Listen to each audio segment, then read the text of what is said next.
70s. That's a long time ago. It's hard to go back and find the records, but we are trying to do that. And I'm hoping that we'll get some information about other parties that might have made contributions there. The second part of your question was the specific testing and plans for development in the nearby area, and I don't have those details for you, but maybe we could catch up afterwards and I could go back and look into that.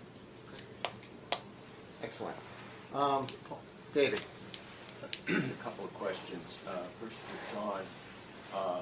I'll ask them both and then you can answer in turn. For Sean, does the Park Service claim ownership of the bed of the Anacostia throughout the district? And if so, do you assume responsibility to clean out the contaminated sediment in the bed of the river, or at least you accept that you're one of the responsible parties? And second, for both EPA and the Park Service and the district, when are we going to see some actual schedules, actual cleanup measures for this sediment? In the Navy Yard, for example, the first RCRA order for the Navy Yard was almost 14 years ago. And they've been studying the sediment issue most of that time. We don't even have a plan for cleanup yet, let alone a schedule for cleaning it up. When are we going to see that? Which one you want to answer, the first one first or the second one? Well, I don't want to answer the first one. I think it's fair to say that that issue is in play at the Department of Interior with respect to looking at the jurisdiction of the Anacostia.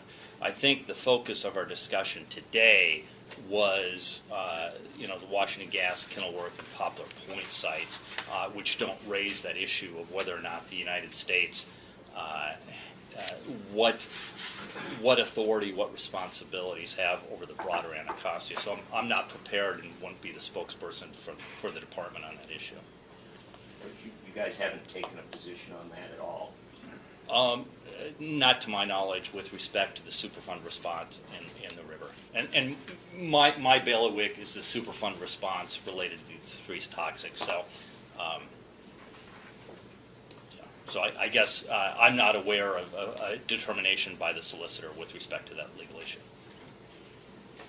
In regards to your second question, the sediments and what's the time frame of that, we will be shortly getting another report in regards to the contamination out on the river. We have one both for Washington. We'll be getting one for Washington Navy Yard, and I believe we already have one for the GSA Federal Southeast Center. We will be having to review that, and without having the details in front of me and not knowing exactly what's going to happen and the complexities that may occur, I mean, right now we're looking at coming up with a potential feasibility study if we find that there's a remedial action. That once we need to determine whether or not there's either human health or an ecological risk. Once that determination is made, then we look at coming up with different feasible alternatives to cleanup if we believe a cleanup is necessary. So, I mean, right now the schedule that I've been given is within the next 2 years or so. That was something that would be looked at, but I think right now that's our best estimate. And I wouldn't... 2 years for what? 2 years to come up with a decision on regards to any cleanup options for the sediment, for the Washington Navy Yard. The GSA facility, we're going to have to, there's some complexities as to who is the responsible party for the sediments for that, which I, not being an attorney, I don't want to get into. So, I mean, I'm giving you our best estimate right now in regards to the Navy Yard. That's the one that I have the most control of. You consider EPA having control. As I said before, these are being handled primarily while the Washington Navy Yard is on the NPL. The Navy has the primary responsibility out there, and we try to between us and the district, work with them as much as we can, so there's, let me just leave it at that. This, And you wanted to say something. I was going to follow up on David Barron's first question by asking EPA Right. and the district, and Lisa, maybe the Department of Interior, does either EPA or the district or Department of Interior have an understanding of who's responsible for the riverbed?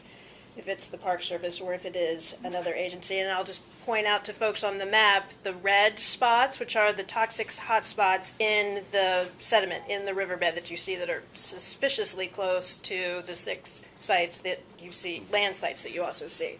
So that's I guess I'm posing David's question well, to the rest of the panel. and I guess I can't speak to whether or not the Department of Interior has jurisdiction on to the riverbed. I'm asking but what your understanding is. I can't give an understanding in regards to, If that's in EPA their- has an understanding. I'm asking if EPA has an understanding of that. No. Okay. But in regards to the set, and I think as Sean has has explained, jurisdiction in regards to the cleanup, if it's on the NPL or if it's something that's being handled under a federal facility, the site would be defined as where the contamination has come to be. So let's take these sites out of the Anacostia, the potential ownership of DOI or responsibility of DOI. If site X is on any river and there's contamination that we can link back to that site, the response to that should be under that response. And this is under the Superfund requirements. So there is a direct link if we can get a direct link into the cleanup if we think there's cleanup that's necessary. I know that doesn't answer your question because that's more. I can't get into that. I have no idea. Okay, Dana. And then, I presume that, given that answer, every RIFS will investigate the relationship of the discharge, which there was clearly a discharge in Pepco, and the relationship of the sediment quality. At least you could tell us that all the RIFSs for these sites will investigate the link between the land-based site and sediment contamination. My organization is the one that produced this map showing that 4 of the sites are adjacent to the hot spots in the river. But I'd like to follow up on risk. It seems, when I was at EPA, I did a lot of work on fish advisories, and I am aware of studies of PCBs which indicate that women who are pregnant, who are exposed to PCBs while their babies are in utero, there are several studies that indicate that their children have deficits in IQs related to exposure of PCBs in utero to the unborn children. In light of that fact, I'm wondering whether all of the risk assessments are not going to only account for the land-based risk, but there's the risk associated with people eating fish, which is clearly, to me, the top risk associated with these contaminated sediments. And further, in the event, and since we see people fishing in the Anacostia every day, I want to know what the government agencies around this table are going to do. And by the way, I very much appreciate your presence. And I really Did she mention that? Did she forget to leave with that? not devoted to saying go away. They're saying please come in and help us. But there is risk associated with exposure to PCBs from fish consumption that is well documented in the scientific evidence, and I guess I want to know what we're going to do about making sure our fish advisories are effective. Or even up to date. Or even up to... Can't agree more. I think in regard to, no, What are we going to do? well, it's a good question. And, linking these just to these, linking the contamination or the issues with the fish just to these sites, I think is, and I think that being probably the most direct, I don't know, that being a large issue is something that I agree that it needs to be, we need to look at that issue. And I can't give you that answer.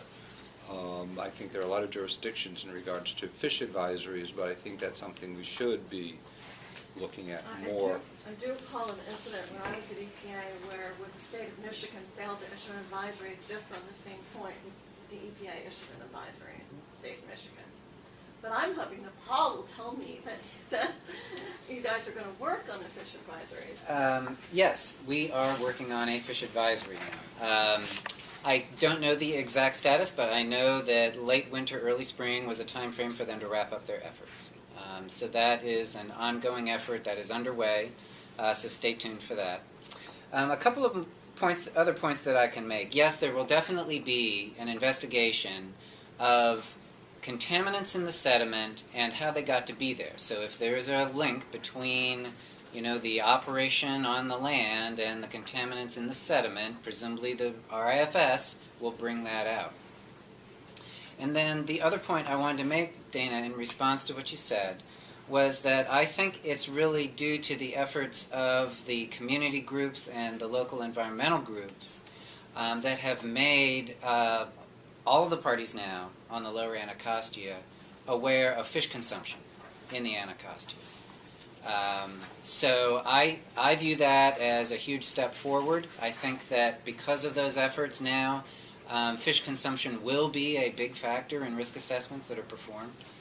And I think it's really the feedback from people who, use the river, are around the river, see the activities around the river, that we have to thank for that. So. I'd just like to jump in about fish consumption. DOI, NOAA, Anacostia River Keeper are working on a subsistence angling survey and outreach campaign. We just got some additional foundation funding. And the goals of that are really to look at how bad is the problem, how extensive, and to really develop messages that will reduce risks. So we are aware that it's an issue, and we are trying to get our hands around just how big an issue it is. What related to this, right? Oh, yeah. Yes, so we're talking about whether RIFSs will have a sediment component to them. Specifically, and the answer is yes. The answer is yes. And so if we're looking specifically then at PEPCO, where it has been described as having a toxic lagoon on it, and I'm not able to cite my exact sources on that, but that is how it's been described, and so there will be an investigation into the sediments. PEPCO, under my understanding of the consent decree, and if I'm wrong, correct me, the PEPCO is not claiming any will not claim any liability for any of the contaminants, and also is not required to clean up the contaminants. So even if we do come up with an IRFS that says there is contaminants in the river, what will then be the recourse to clean them up? It's great to have a study characterizing it. What will be the action to clean them up, and who will be responsible for that? You're absolutely right that this is a consent decree that requires PEPCO to perform a remedial investigation and feasibility study. That's characterize the site and then come up with options for cleaning it up. The endpoint of an RIFS is a decision about the remedy, ultimately. And once that decision is made, it's very common in the Superfund program to have a settlement agreement to perform the RIFS. And then it's the regulator that selects the remedy. So PEPCO will be doing the site characterization and they will be making recommendations, but it is the regulator's authority under CERCLA to select the remedy. Once the remedy is selected, then my hope is that at that point we would re-enter discussions with PEPCO about a consent decree to implement the remedy. Okay. Is that for the moment? Oh, yeah, sorry. just really, because there is a question if you read it that the consent decree says we will do a study, and we're not saying we're going to find anything, but if we do, then we'll think about cleaning it up. Right, and we're the ones that cause the contamination. Well, Right. I think I know the language you're talking about. It's fairly common in consent decrees for defendants and respondents to insist on language saying we're not admitting any liability. that doesn't mean that they're not taking responsibility, because they are signing a consent decree to at least perform the RIFS. Right. Okay, Ed. Yeah, quick question regarding Poplar Point. When will the study be finished, or the projected date of the finish of the study, and who FOIA'd the current status of that? Thanks. I got the second question answered. We'll go back to the first one next. The first one is when the RIFS will be completed. Paul, the district has responded to that agreement. Do you have a good sense of when that might be? Let's see. We entered this agreement in September of 2008. And I think that a very typical planning horizon for an RIFS is 2 to 3 years. And I was hoping that 2 to 3 years after September of 2008 we'd be done. But getting off the ground at this site has been slow, and it's been frustrating. I think that we are trying to work closely with the National Park Service to have the best sort of RIFS and RIFS work plan in place this spring, so that this will be our season to do any additional sampling and field work that we need to do. And then after that, we go back, we assess the data, we look at the additional sampling data, and finish our characterization. Projected finish date? So I don't have a date for you, and I'm very reluctant in a forum like this to even make a guess, because it really would be a guess. But I think that if you just think of a 2 to 3 year planning horizon as typical for an RIFS, we are still hoping to get a work plan in place this spring. So that's about the best estimate I can give you, unless, Sean, you'd like to elaborate on that. No, I think that's a fine one. The update that was given to the partnership was that the RI has been completed, but that the FS will not be completed until 2013 or 2015. I don't know where you get that information. The RI work plan is still in development, so the RI has not been completed. Right, and this was information that was presented to the Anacostia Watershed Restoration Partnership Steering Committee in December. You might be convoluting Kenilworth and Poplar Point. We have RIs for Kenilworth, we do Okay. not have an RI. Okay.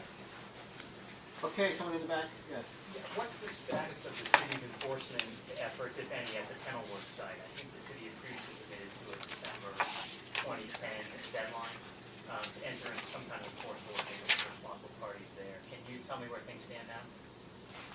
Well, let's see. I think that Sean summarized it better than I could. I think that the district used Kenilworth as the municipal landfill for several decades.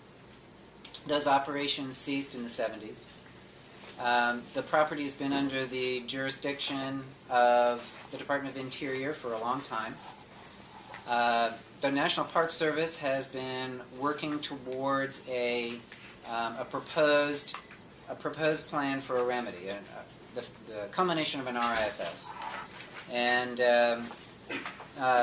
Sean said they're close to issuing that document, and we're looking forward to seeing that. And I think that we need to see that before the parties can enter into any kind of an agreement related to Kenilworth. But certainly, I think our goals are the same. We want a robust cleanup. We want to make sure that that site is not contributing ongoing releases into the river, and that it will not be an obstacle to returning the river to a fishable, swimmable river. So we are in discussions with the Department of Interior right now about what that agreement might look like, but it is early, given that we probably also need to see what the feasibility study looks like for that site. Are there any other parties involved in those discussions? Right now, it's the Department of the Environment and the United States. Let's try to get 3 more questions, and we're starting to run out of time, but go ahead. Thanks. I just wanted to know if you could talk a little more about the exposure pathways from the contaminated sites to the communities that are in very close proximity to those locations.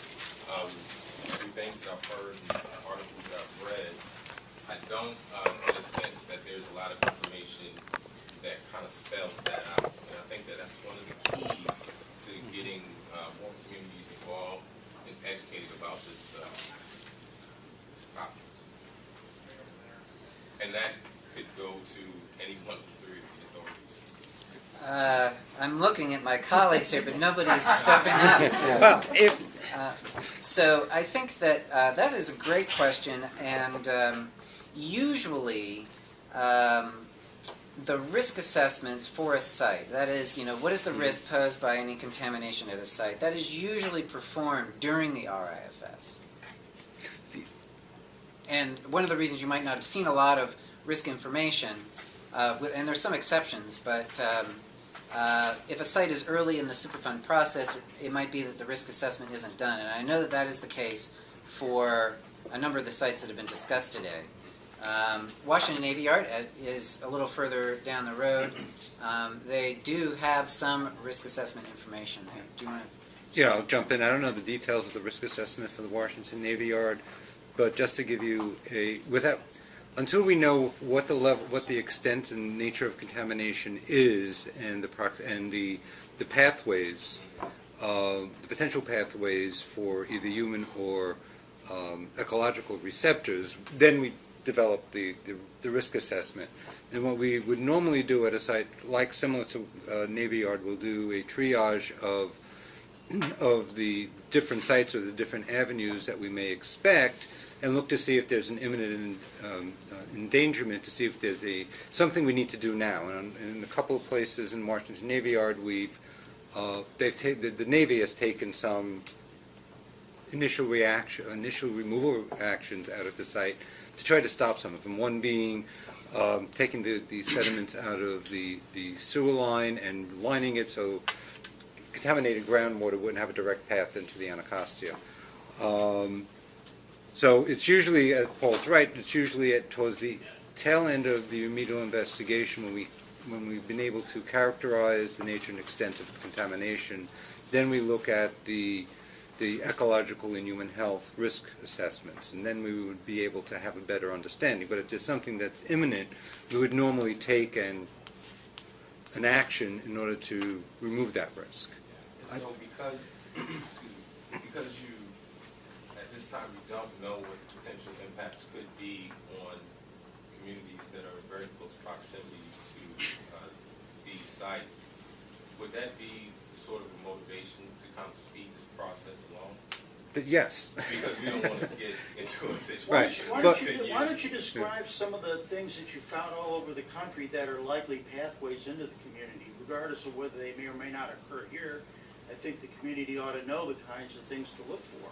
Well, I mean, if there's groundwater contamination, the groundwater, if people are drinking the groundwater, if there is direct contact, if there's surface soil contamination, if there's a direct contact pathway, if there is airborne contaminants that's coming off the site, if there's dust coming off the site, so there's an inhalation issue. Those are all the things that could happen. And most of these sites, people aren't drinking the water.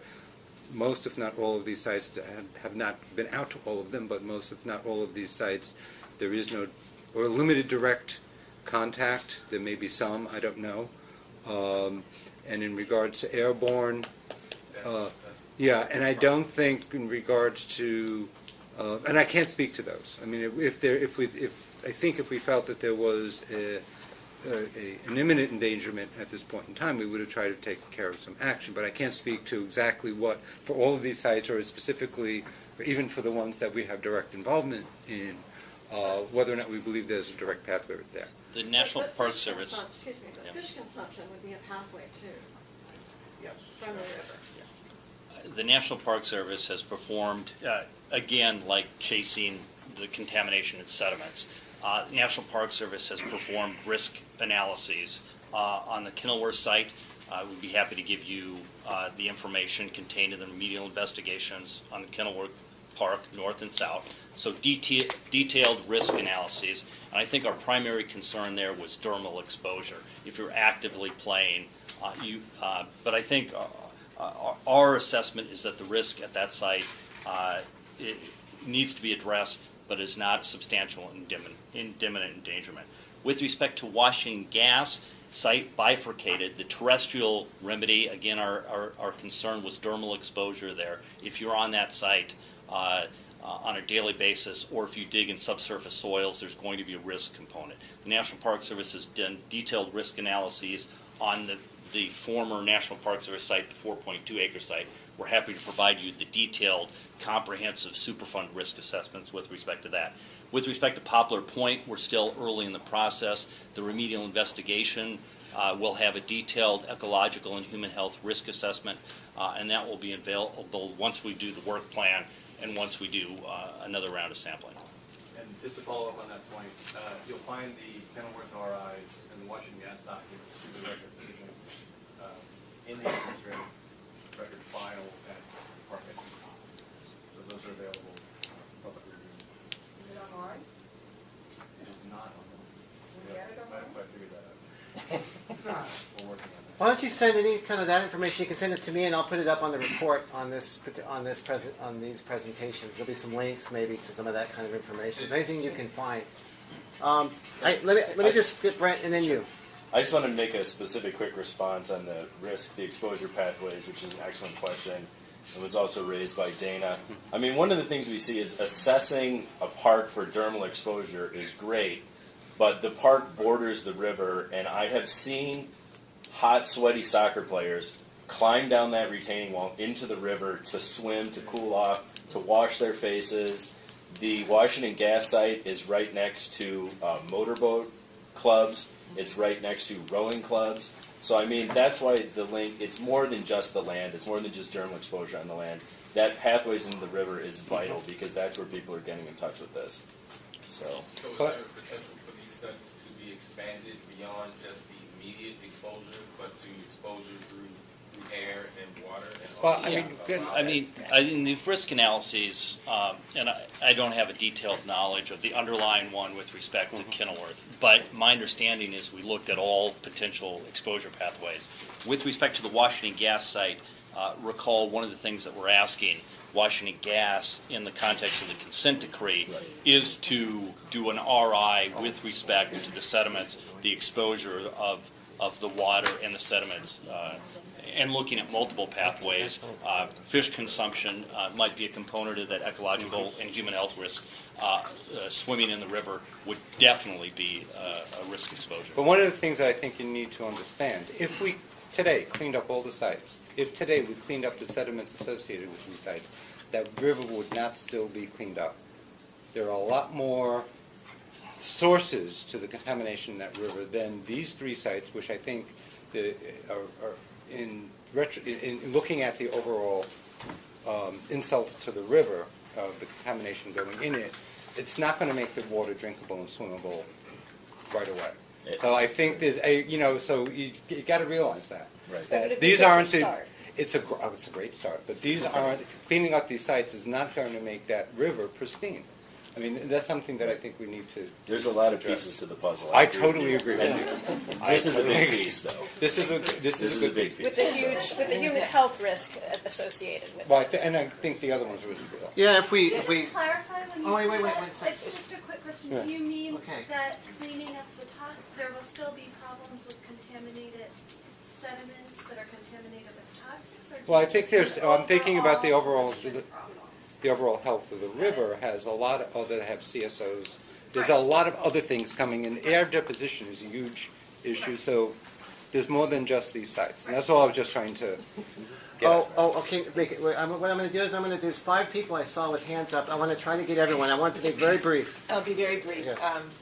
I know we're talking about water, but we also mentioned air, and I just really wanted to let everybody know, if you don't know, that the power plant at Benning, the generating plant, as well as the one at Buzzard, which are no longer owned by Pepco, which were transferred to or sold to an affiliate because of legislation passed by the council. Those are scheduled to be deactivated no later than May 30th, 2012, a little over a year from now. They were kept in place because they were needed for reliability. They only get fired up 5 or 6 times a year in the summer, but they are very polluting in terms of air.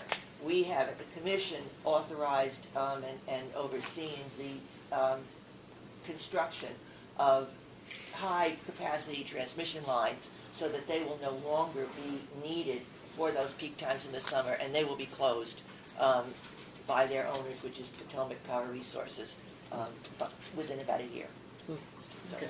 that's Now, some good unless news. there's a bunch of folks in the back, why don't you first, go ahead. If you can speak real loud, because, thank you. My name is Andy, I'm with the Conservation Corps, and he was talking about the different types of exposures and the pollution in the air and all that, and the touching. What is the type of health effects that can cause, or what type of health problems that come through the exposure and stuff like that? Depends on the chemical, and I'm no toxicologist, so I can't address that question here. But maybe do we have anyone in the room that could talk about some of the health risks? I was thinking some of our DOI counterparts here. Greg, can you talk a little bit about? Well, I'm not a toxicologist, but I'm project manager on this site for the Park Service. And we bring in risk assessors and toxicologists and ecotoxicologists, all these specialists to look at the data when we got it. I think what I can answer without putting on an entire toxicology lecture on health impact of different kinds of toxics is at Kenilworth our main concerns are PCBs, pH is a polycyclic aromatic hydrocarbons like benzoate, anthracene, hydrogen, things like that, and lead. And the highest concentrations are buried, so they're not on the surface. Although there's enough on the surface that we are concerned over long periods of time, enough that we think an action should be taken there to isolate it. But the biggest concern, for instance, would be lead at Kenilworth in the subsurface, in the waste materials buried underneath. So that becomes a problem if there are utility activities or construction activities or something like that. So if the future use is not recreational, but to build a building, then you have exposure to construction workers to lead. So that would be a problem. Washington gas, it's mostly coal tar related waste in the soil, but it's also largely buried. So as long as it's recreational, there's not much exposure pathway. Probably the soil disturbance and digging, when you get into very coal tar or some of the very contaminants associated with gasification plants or washing gas, then you've got exposure and you've got health risks. And it's usually absorption to the skin or inhalation. So that's one reason that we're not, we need to do something in Kenilworth. We need to do something in washing gas. It is not imminent, as Sean said earlier, but there's enough there. I mean, frankly, it's harder to clean up a slightly contaminated site than a really dirty one. But there's enough there that something needs to be done over the long term. But again, PCBs, pH is, we're finding everywhere, and it's hard. And the trick of the RFS and the connection with the river and some of the other questions that come up, the trick is what's really site related and what's from long-term emissions to the air or other sources. So what's in the capping material, that sort of thing. What was already in sediment before operation. So teasing all that out and figuring out what's what risks are associated with different activities at the site, and both of those sites are recreational use current future. That is involves a lot of calculations, a lot of risk assessment, but again, the exposure really is to the risk is really associated with the risk. I don't know if that answers. In the back, I thought I saw a few other hands, no? No? Other oh, I'm sorry. That's right. Oh, I sorry about that. It was about 8 years ago that I first became aware of some of the toxic issues, and at the time, the EPA research I was reading stated that every year, about through just the churning process of the water, the bioturbation, 1 centimeter of the sediment is churned up every year. So since, I'm just reflecting that in this 8 years, at that time, there was capping research, there was a project on the river looking at strategies to cap these sediment hotspots. This was 8 years ago. And talking about the time frames we're looking at future, we're going to have a lot of time before any of this action actually gets done. it seems to me this is a significant ongoing problem every year, and that that this system isn't effective enough. How can we speed this up, do some things in parallel, and actually deal with what's going on in the river simultaneous with this analysis of where it all came from? And I understand to do the gold-plated solution requires understanding as much information as possible about where it came, what caused it, so that it doesn't happen again. Yet, if we're going to wait another decade before we get our strategies ready to be in place, we're causing a lot of damage in the interim. So are there, maybe it's a rhetorical question, but this is broken. I think we need to find a way to come up with a whole other parallel effort to speed this up and deal with this stuff in the water. That's a huge question in regards to, if you're talking about just the sediments. I don't want to speak for my colleagues here, but we need to have, in order for the Navy to take action on the sediments that are associated with the Navy Yard, we need to do the investigation, know that it came from the Navy, for them to then take action, just like any responsible party. The nexus needs to be there. There are a lot of other areas within the, as I was talking about, the other areas that they're looking at other contaminations, not just from these sites, that are also being looked at. So, I'm not quite sure how to answer that question. Let me ask maybe a specific question. Why can't we have an authority come in and clean it up and then assess responsibility and retroactively assign the responsibility to the Navy Yard or whatever? Do some of that, and then, isn't there an authority that can do that? God, not that I know. Well, the attorneys in the room? I think that one of the things is, I certainly appreciate your frustration, your sentiment on this, although I think that you're assuming that there is at least two people who would agree on what needs to be done, and I'm not sure we're there.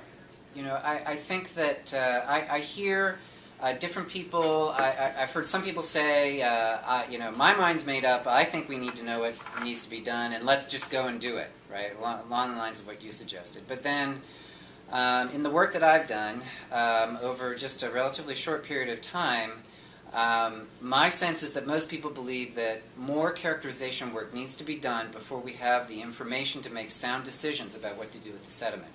Whether you need to cap it, whether you need to do anything, first of all, and then if you need to do something, what is it that you need to do? Is it cap? Is it remove it? Is it some other technique?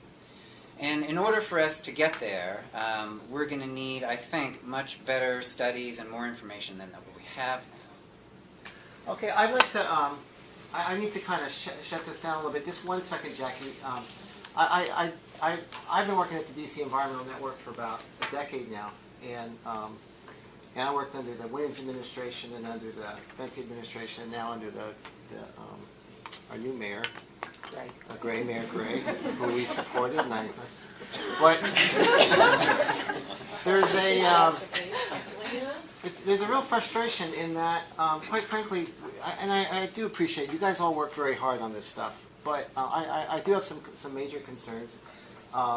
Because we've had these discussions before. We've talked about studies. We've talked about trying to put a plan together to start implementing this stuff. We got to really start moving beyond. And what worries me more as we go through these hard economic times is we keep putting off spending the money that we have to spend, and it's just going to get more and more and more expensive down the road. I want to let you guys have some asks or some ideas about maybe things that might help us participate in this process. So maybe once you guys finish it up, and then that's it. That'll be it. And then Jackie, right at the end. Go ahead. So one thing, I think, Dan, your point is really well taken, and I do think we have paralysis by analysis here. And I fully appreciate exactly what Paul is saying, but at some point, there's more than one way to turn this phrase, but we need to fish or cut bait on these things. And for years we've let these things slosh around in the river, like Dan says, and meanwhile people keep eating the fish, they keep rowing on the river, and at some point doing something is better than nothing. And we can't keep waiting forever, appreciating the difficulties that are concerned. So at some point we need to go. And then I did have one specific question for EPA, and it's a little bit two-pronged. At one point last year, it was fairly clear, EPA basically came out and said, we think Pepco, Kenilworth, and Washington Gas are NPL-worthy sites. And there was, some, notion, and then a letter was sent by the Region 3 administrator saying meaningful action had to happen by mid-December. And so, with the implied threat being perhaps NPL listing. And so today you said that you're satisfied with where those sites are at, but, we've only gotten to the goal line on one of them, and I kind of question the adequacy of that one. So, what happened to that deadline, and why are we satisfied? Well, we said back in, I guess it was August, that we needed to have enforceable agreements with enforceable schedules. And while we don't necessarily have that right now, we do think that we have made significant progress in regards to the negotiations between the district and NPS. In regards to the district has a consent decree, a draft consent decree up for public comment. We think that there's been significant progress on that issue. So, and in regards to negotiations even on Washington Gas. So I think there's been significant progress. We didn't say that things had to happen definitely by a certain date. So we think that we're pretty well satisfied with where we are. We're still out there. We're still looking at what it is, and we're willing to step in using any authority we think is appropriate under the federal bailiwick and what EPA has to do, and NPL listing is just one of them. Sure. Thank you. Are you done? Okay. Jackie. Yeah, I want to get back to that health question. In Ward 7 in the ward, not in my ward, but my sister ward, there's a community that has anecdotal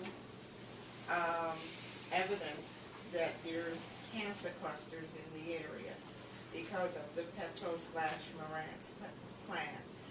And that has been advocating for a study to be done so that it can be proven that the effects of the Pepco/Marantz plant, it can be proved that this was the cause and effect of the cancer cluster.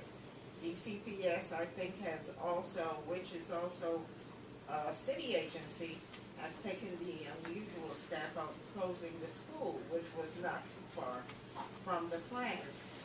Wouldn't that also give credence if we have these areas where we have this huge amount of cancer deaths that is an anomaly normally outside of any other part of the board, that would cause the EPA, National Park Service, or the Interior Department and DBRE to speed up the study and close transplants?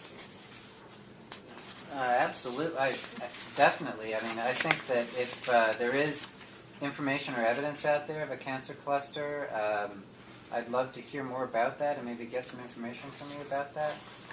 I'm happy that Alexander's office. Okay. Well, hey, our goals here were to provide an overview on roles and responsibilities of DC, EPA, and DOI, and I think we did a little bit of that, and that's good. Get an A on that.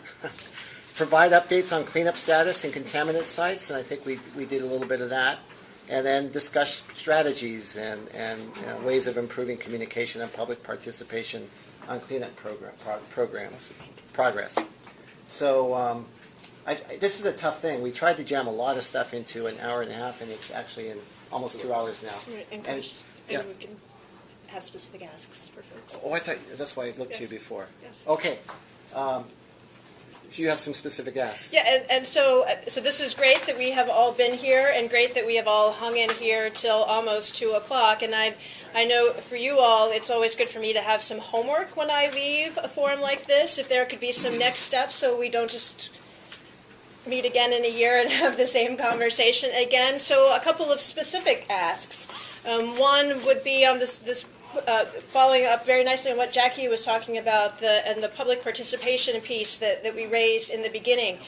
Can we ask DDOE to extend its comment periods for CSX and for the PEPCO consent decrees, and extend that period of time? 30 days is the minimum amount to give, so if we could have more time than that, and if the district could commit to public meetings in communities like River Terrace that Jackie is talking about, in order to help the community get engaged in the public commenting process.